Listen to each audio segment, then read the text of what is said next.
কালকে তো Valentine day, রাহুলের সাথে ঘুরতে যাব, কিন্তু মাকে কি বাহানা দেব?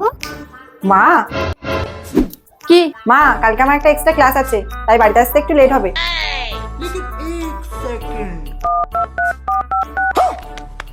হ্যালো স্যার, আমি টেপির মা বলছি। কালকে কি কোনো এক্সট্রা ক্লাস আছে?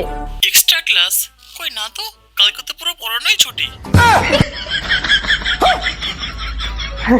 আরে মা, আমি তো মজা করছি না, কালকে আমার প্রিয়া বান্ধবীর জন্মদিন, তাই যেতে হবে ওদের বাড়িতে। হ্যালো প্রিয়া, আমি টেপির মা বলছি রে। তোকে জন্মদিনে অনেক অনেক শুভেচ্ছা রইলো। কিন্তু আন্টি, আমার জন্মদিন তো ডিসেম্বর মাসে। দেখো মা, আমি তোমাকে সরাসরি বলে দিচ্ছি, কালকে ভ্যালেন্টাইন ডে, আমি আমার বয়ফ্রেন্ডের সাথে ঘুরতে যাবো।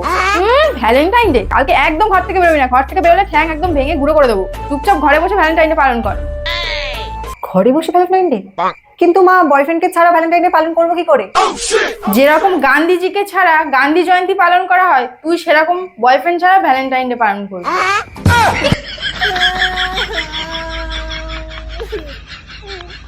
আপনারাই বলুন যে ভ্যালেন্টাইন ডে কি বয়ফ্রেন্ডকে ছাড়া পালন করা যায়? আর হ্যাঁ, সাথে অবশ্যই একটা সাবস্ক্রাইব করে দেবেন।